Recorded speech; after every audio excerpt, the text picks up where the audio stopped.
Hey, Kentucky, this is Mary Jo Perino. Tonight, Coach Cal defends Keon Brooks' comments on Rupp Arena. UK football lands a huge in-state Yahtzee, and we'll get you ready for a most unusual Kentucky Derby week. All that and more is next on Hey Kentucky.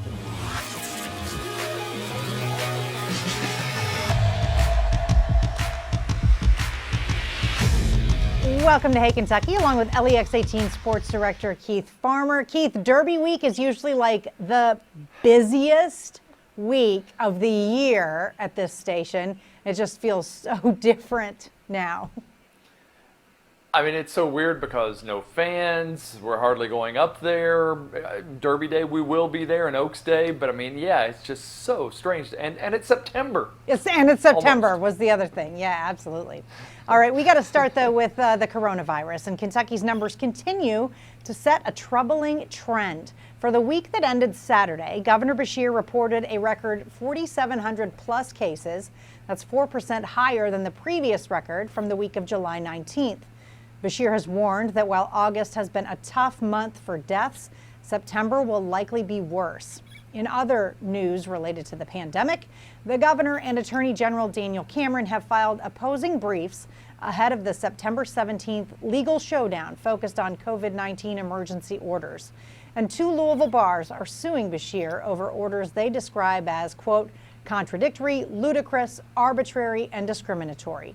They're seeking class action status to let other businesses join in. And Keith, I mean, there is a ton of frustration out there. I truly don't think that Andy Beshear was trying to harm anyone economically. I think he was trying to make the best decisions with the information he had at the time.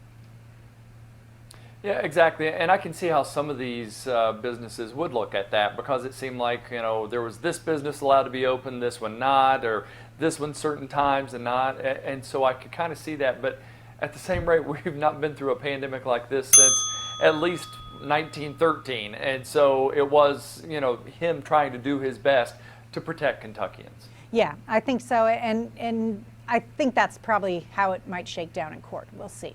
UK basketball coach John Calipari is reacting to statements from one of his players that set off many fans last week. On Friday, Keon Brooks addressed the media about his recent appointments to the NABC Player Development Coalition and the SEC Council on Racial Equality and Social Justice. He was asked about efforts to change the name of Rupp Arena, and Keon said, while he needs to educate himself more on Adolph Rupp, from what he does know, he would support changing the name.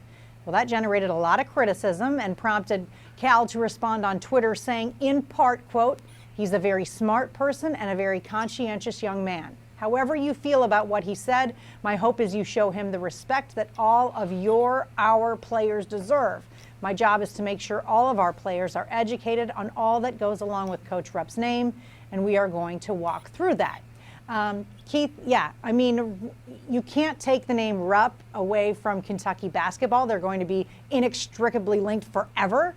But I appreciate Keon Brooks having his own thoughts and feelings and Cal standing behind him for having them.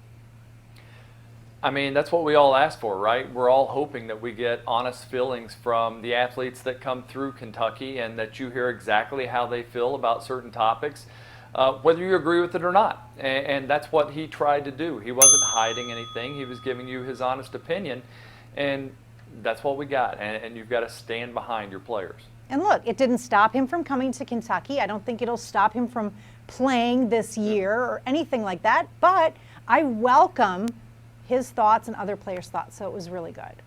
Let's turn to UK football now. It was a big weekend for the program as the Cats landed the #1 overall prospect from the state of Kentucky in the class of 2021. You know who I'm talking about. Last night, Douglas High School lineman Jagger Burton chose Kentucky over the likes of Alabama, Ohio State, Clemson, and Oregon.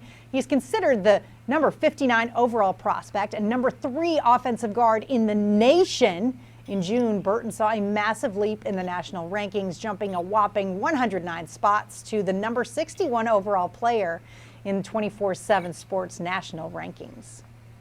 It's a big relief. I've known for a little bit now that's where I wanted to go, that's where I wanted to be, and to finally fulfill that hometown hero role is a big step for me and really important. You know, I want to be great wherever I go, and if I can be great standing home, why not? Keith, to watch the video reaction of the coaches. The Mark Stoops tweeted out his mic drop Yahtzee video. It was an exciting night. It was, and it made me think back to, man, had Jedrick Wills picked this place and stayed at Kentucky, this is probably how we would have felt. So this is how big this is. And we just saw Jedrick Wills got taken by the Cleveland Browns with a high draft pick. So this is what has us excited, is that you see a player staying close to home like Jagger Burton. He's going to be an excellent player. They've jumped in the rankings. He is also maybe the third highest I think I saw since the rankings started coming out to come to Kentucky. So this is really big for the Cats, and he's going to be a great player for at least 3 years. And a great kid. And by the way, Jed Wills locked up the starting spot in Cleveland already, so that's pretty cool.